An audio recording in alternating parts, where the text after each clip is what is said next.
La chronique. La chronique. La chronique. La chronique du pied. Bonjour à toutes et tous et bienvenue dans un nouvel épisode de ma chronique. Aujourd'hui, comme promis, nous avons la présence de Catherine, animatrice chez Étudiants et Développement, en charge de l'accompagnement des candidats au pied.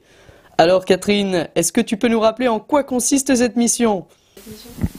Salut Ville, alors moi je suis en charge d'accompagner les associations qui candidatent au pied. Donc en fait je les aide dans la constitution de leur dossier de candidature. Super! Et quels sont les critères à remplir pour être une association candidate ? Alors pour être une association candidate, il faut être une association étudiante.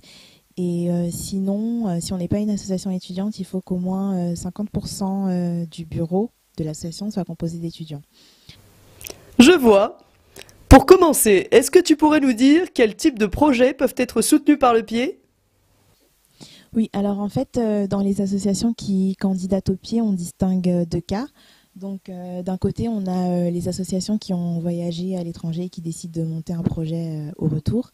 Et de l'autre côté, on a les associations qui n'ont pas forcément voyagé, mais qui décident de mener un projet de sensibilisation à une thématique de solidarité internationale. Et dans les deux cas, les actions de sensibilisation se déroulent en France. Et donc actuellement, quel accompagnement apportes-tu aux assos qui t'ont contacté ?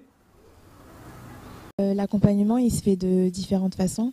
Donc déjà, j'aide les associations dans la constitution de leur dossier, mais je peux aussi les aider à bien saisir la notion de CSI pour qu'elles puissent l'inclure dans leur projet et que leur projet puisse entrer au maximum dans les critères de sélection. Ensuite, si je rencontre par exemple une association qui n'a pas encore défini son projet, on peut travailler ensemble sur une manière participative et interactive de sensibiliser à la thématique qu'elle aura choisie.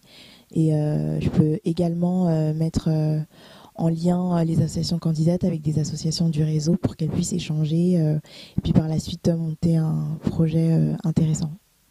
Donc plein de bonnes raisons d'aller tout de suite se renseigner auprès de Catherine et mettre toutes les chances de son côté. Un dernier petit conseil pour nos candidats ? Je voudrais rappeler à toutes les associations qui veulent candidater qu'il faut bien qu'elles se saisissent de la notion d'éducation à la citoyenneté et à la solidarité internationale, donc le CSI, parce que c'est un critère majeur du pied, donc il faut qu'elles réfléchissent à comment est-ce qu'elles pourraient sensibiliser sur leur thématique de manière interactive et pédagogique. Toutes les associations peuvent candidater au pied, mais seulement celles qui adhèrent au réseau étudiants et développement peuvent bénéficier de l'accompagnement. Merci à toi Catherine, et de notre côté, on se retrouve très prochainement pour un interview de nos lauréats du pied 2016, qui partageront leurs conseils et leur expérience pour vous. Salut Bill, et à très bientôt pour toutes les associations qui souhaitent postuler au pied. Contactez-moi. Alors restez connectés et à très bientôt. À vous les studios.